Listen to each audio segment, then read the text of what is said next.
You know, some of the most effective horror stories, they're the shortest. They're the ones that really get under your skin, not because of what they show you, but because of what they don't. So today, we're going to deconstruct this absolutely chilling tale called MaskMan and really dig into what makes this kind of minimalist horror so powerful. All right, let's dive in. Okay, so at the very heart of this story is a single haunting question. It's a question about art, sure, but it's also about ambition and identity. I want you to keep this in mind as we explore what happens, because, trust me, the answer, it's far more terrifying than you might be expecting. You know, every great story kind of has to start by showing us a world in balance, right? A normal life, just before everything gets turned completely upside down. And that's exactly where we begin here.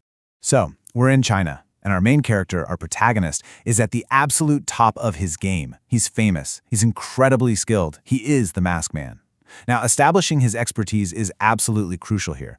It sets a really high bar, you know. We're made to believe in his talent, which, as you'll see, makes his eventual failure so much more powerful.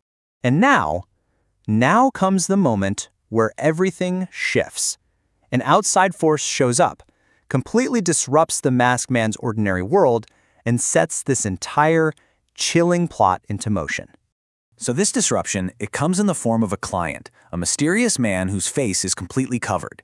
Now, this isn't just some throwaway detail. It's a really deliberate choice to build instant intrigue and, a sense of unease. Right away, you're asking, who is this guy and what is he hiding? And this is the proposition, the impossible task. The client doesn't want a work of art that, just looks like a face. He wants a mask that is a face.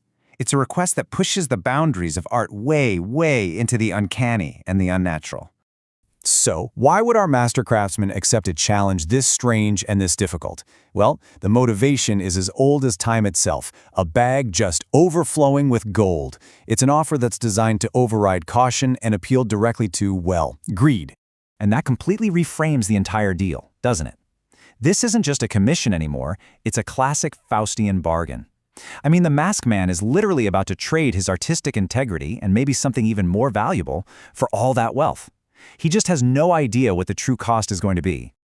Okay, so the deal is struck and the clock is ticking. Now the Masked Man has to deliver on his impossible promise. This is where the tension really starts to mount.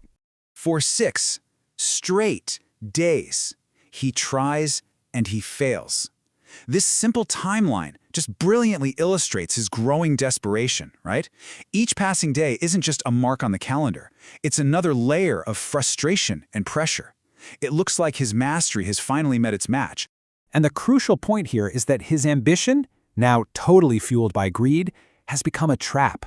The goal of a completely real mask is it's unattainable through his craft alone. And this relentless pursuit is driving him right to the brink. The psychological weight of it all must be immense. So, the 6 days of struggle are over. The deadline has arrived. This is the moment of truth, the point where the story delivers its final horrifying punch. The mysterious man returns, and the Masked Man, he has nothing to show for all that effort but a failed, flawed creation. The atmosphere is just thick with tension. So what happens next? Did he somehow pull off a miracle at the last second? Did the client accept his flawed work? The story really leads us to this one final question before it finally reveals the answer. And this is the line that changes everything. Seriously, let it sink in. The mysterious man left with a mask, but it wasn't the one that the Masked Man had made. The client got what he came for. Perfectly real mask, just not the one the artisan had been slaving over. The implication is just absolutely chilling.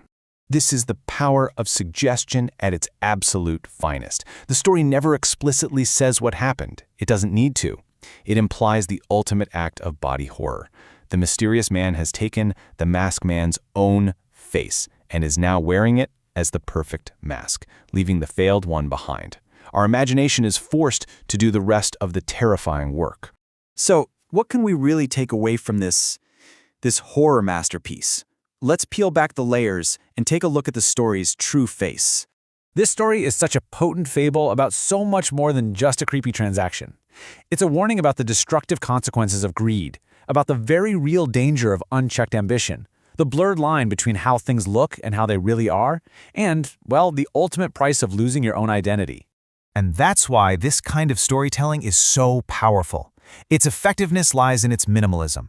By leaving the most horrific act off the page, it forces that horror into our minds, which makes it personal and infinitely more disturbing than anything it could have described directly. Which really just leaves us with one final unsettling thought to chew on. In the end, who was wearing the real mask? Was it the mysterious client, now hidden behind a stolen face? Or maybe was it the MaskMan himself, who wore a mask of greed over his artistry from the very beginning?